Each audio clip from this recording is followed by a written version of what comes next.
Nous allons travailler ici sur des fonctions qui sont dites composées avec la fonction exponentielle, à savoir les fonctions définies par f de x égale exponentielle de ax plus b avec a différent de 0, donc qui sera un nombre réel différent de 0, et b qui sera aussi un nombre réel.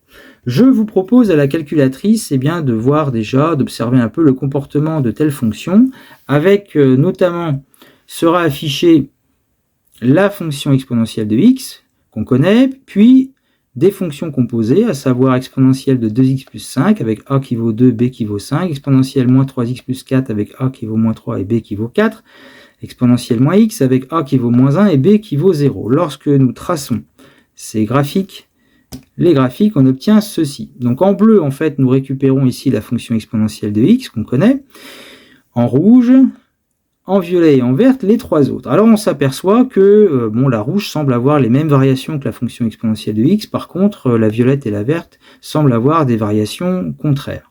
Après, globalement au niveau de la forme, on retrouve un peu les mêmes formes, à une symétrie près quand même, pour la violette et la verte. Maintenant, comment on peut déterminer en tout cas les variations de ces fonctions? Et bien pour ça, on va avoir besoin de la fonction dérivée. Et donc, résultat admis, c'est que pour une fonction de la forme exponentielle de ax plus b, la fonction dérivée s'obtient et est égale à a fois exponentielle ax plus b. Mettons ceci en place sur deux exemples.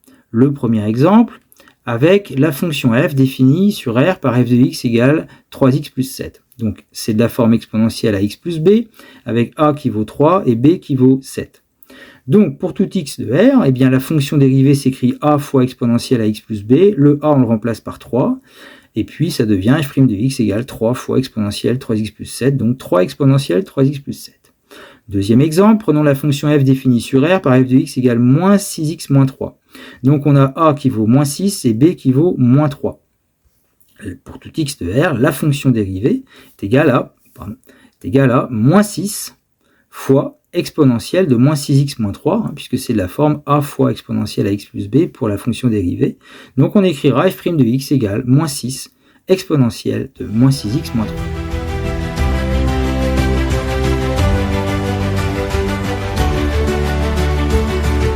Un cas particulier maintenant de la formule que nous avons vue juste avant sur la fonction dérivée avec les fonctions de la forme f de x égale exponentielle kx. Autrement dit, par rapport à la forme précédente, si je vous remets ici la forme précédente, en fait, ici, maintenant, il n'y aura plus le b, ou si vous préférez, le b est égal à 0.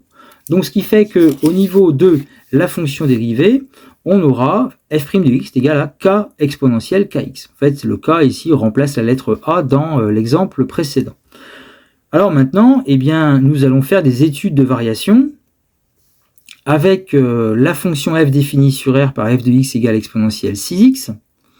Étudier les variations, on commence par calculer la fonction dérivée, donc c'est k exponentielle kx, donc k ici vaut 6, donc ça fait 6 exponentielle 6x. Maintenant, quel est le signe de cette fonction dérivée? On rappelle que pour n'importe quel nombre, exponentielle de ce nombre sera tout le temps positif. Une exponentielle est tout le temps positive. Donc même exponentielle 6x sera forcément positif. Quelle que soit la quantité qu'il y aura à l'intérieur ici, comme c'est une exponentielle qu'on prend, le résultat sera tout le temps positif. Donc, puisque 6 est positif, la règle des signes, plus par plus, ça fait plus, donc la fonction dérivée est positive, la fonction f sera donc croissante sur R. Passons au deuxième exemple, avec la fonction f définie par exponentielle de moins 3x.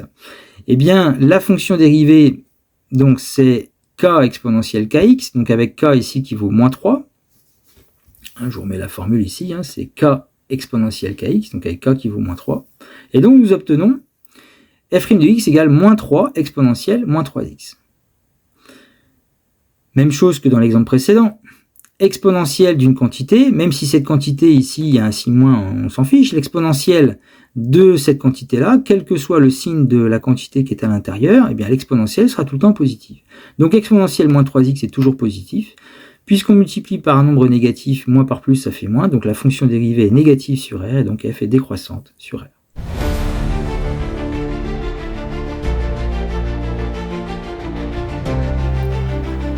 Et je vous propose pour terminer un exemple d'application de ces fonctions qu'on retrouve dans certains domaines, notamment en physique, lorsqu'on étudie un condensateur. Alors, le texte nous dit qu'un condensateur est relié à un conducteur ohmique. La tension en volts aux bornes du condensateur est donnée par la fonction f de t égale 25 exponentielle moins 0,0002t, où t est le temps exprimé en secondes. Calculez d'abord f de 0. Donc f de 0, on remplace le t par 0, ça devient 25 exponentielle moins 0,0002 fois 0, ça fait 25 fois exponentielle 0. Exponentielle 0, ça fait 1, donc ça fait 25. Autrement dit, la tension aux bornes du condensateur à t égale 0 est de 25 volts. Maintenant, on demande de calculer la tension au bout de 30 secondes. Donc on remplace le t par 30, donc f de 30, on remplace le t par 30 et on obtient 24,85 volts environ. Tout ça, c'est obtenu bien évidemment à la calculatrice. Ensuite, la tension au bout d'une heure. Alors, attention, comme le temps est en secondes, il faut transformer votre heure en secondes. Bon, une heure, c'est 60 minutes, une minute, 60 secondes, 60 fois 60, ça fait 3600.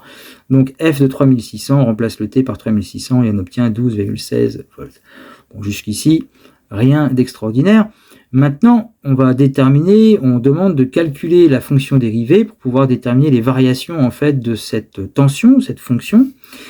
Alors, nous avons ici déjà la fonction f qui a un multiplicateur constant. Or, on rappelle que les multiplicateurs constants, ici c'est 25, et bien quand on dérive, on n'y touche pas. Ça veut dire qu'au niveau de la fonction dérivée, on va avoir 25 fois, et ensuite on va mettre la dérivée de la fonction exponentielle moins 0,0002t. Or, ça c'est de la forme exponentielle kx, ou kt si vous préférez. Donc, la fonction dérivée associée, c'est le k qui est là, moins 0,0002 exponentielle moins kx ou moins kt en fait. Voilà. Donc, ce qui fait que notre fonction dérivée, alors après on multiplie par 25, et on obtient moins 0,005 exponentielle moins 0,0002t. Maintenant, le signe, eh bien, comme une exponentielle est toujours positive, on multiplie par un nombre négatif ici, donc la fonction dérivée sera négative. Donc la fonction f va être décroissante sur l'intervalle 0 plus l'infini. Donc faites bien attention ici, lorsqu'on fait la dérivée de cette fonction, vous avez ici une multiplication, et les multiplicateurs constants, eh bien on n'y touche pas lorsqu'on fait du calcul de dérivée. C'est pour ça que vous avez le 25 qui est là, et puis multiplié par la dérivée de la fonction exponentielle kx.